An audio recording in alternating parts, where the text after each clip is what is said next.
when you got guys with backs against the wall, almost out of the playoffs, lose the first playing game, then you win the second one, and then you just build off of that.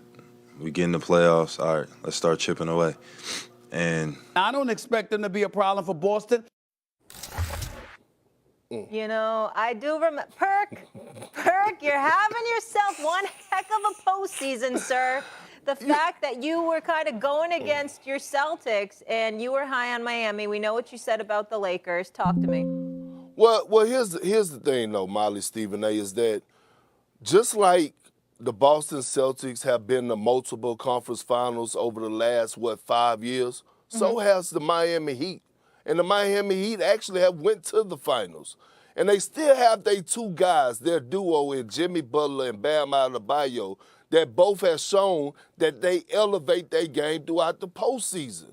So when I was looking at their roster, and I'm looking at the way that Max Strus started balling out, and then all of a sudden Duncan Robinson, towards the end of the season and in the play-in tournament, in the first round, he started getting more minutes and started shooting the lights out. So I'm like, well, damn. Then Tyler Hero goes out. Now all of a sudden it opens up a window for a guy like Gabe Vincent to go out and show the world what he could do. Also a guy like Caleb Martin. And so when I look at this team and I'm listening to Jimmy Butler, he did an interview after game one, and I felt it in my soul. He was talking about the love that they have in the locker room, the belief that they have in the locker room, the belief that Eric Spoelstra and Pat Riley put into every single player on that roster, and it gave me chills. And I actually tweeted, I said this was the best post-game interview this season on how he spoke on his team and how they care for one another. Because when you care for one another outside of basketball, then it's going to roll over into the lines. And we heard Draymond Green talk about him and Jordan Poole, and if that incident wouldn't have never happened, how they would still be playing. So the relationships matter, and how hard this team is competing. They're listening to Eric Spoelstra. I was just saying to myself, man, they're going to be a tough out. And again, Jimmy Butler has shown us who he is. We have to believe him. The season and in the play-in tournament, in the first round, he started getting more minutes and started shooting the lights out. So I'm like, well, damn. Then Tyler Hero goes out. Now all of a sudden it opens up a window for a guy like Gabe Vincent to go out and show the world what he could do. Also a guy like Caleb Martin.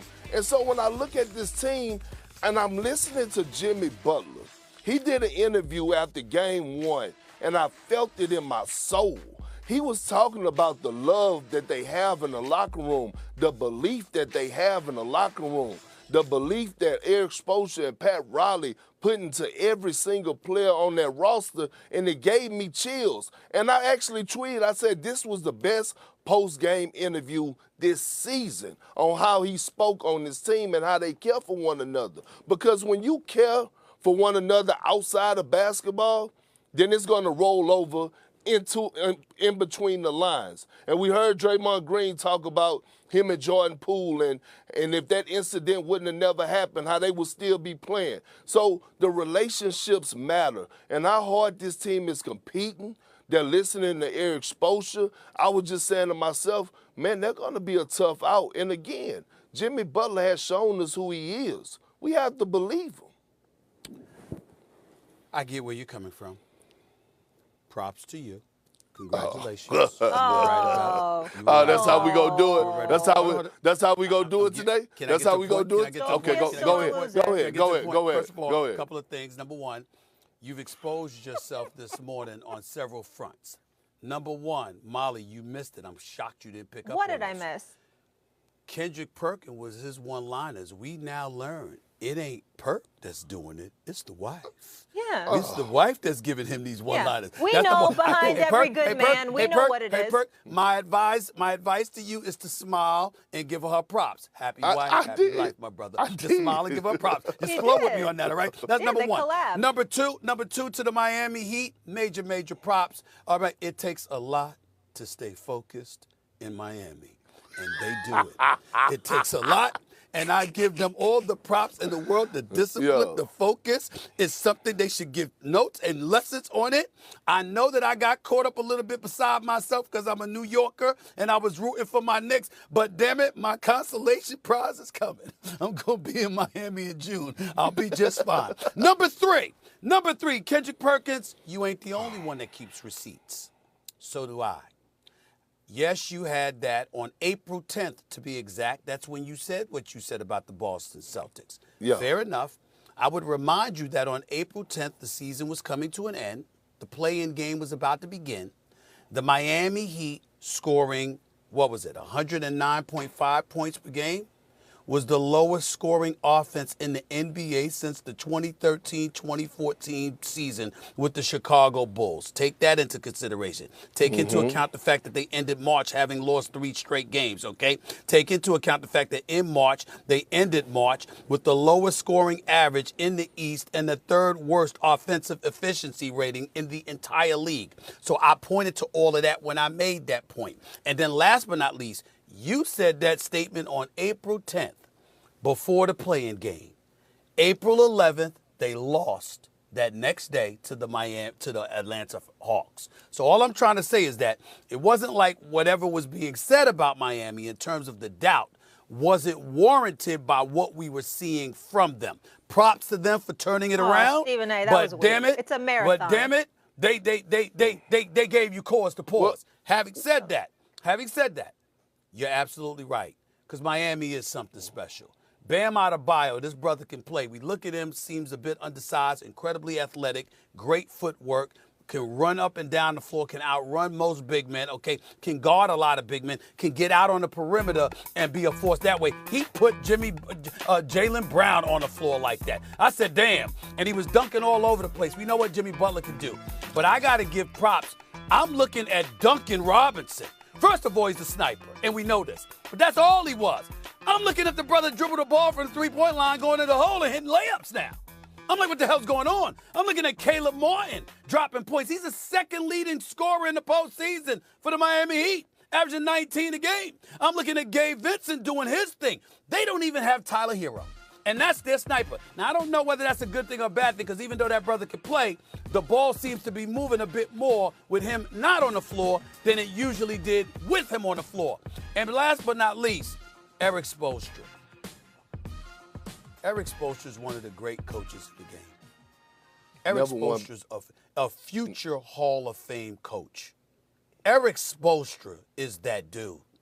We gotta take a moment to recognize. Think about this. He's think special. about this. He never won Coach of the Year, man. Never Won Coach of the Year. Never. But that don't matter to him. But not at all. Like you know when we talk about Heat culture, and I look at it, I watched the Miami Heat and I watched the Eric Spoelstra and I watched Pat Riley and I watch how they move. And they move a lot differently than how everybody else move around the NBA. But see, they go back and they hire their own to come in and be assistant coaches. Guys that didn't been there. Think about it. They hired Juwan Howard before your job. Bob McAdoo. Okay, you got Lonzo Mourning sitting right next to Pat Riley. You got Caron Butler sitting over there right now. Yep. So now all of a sudden, guess what?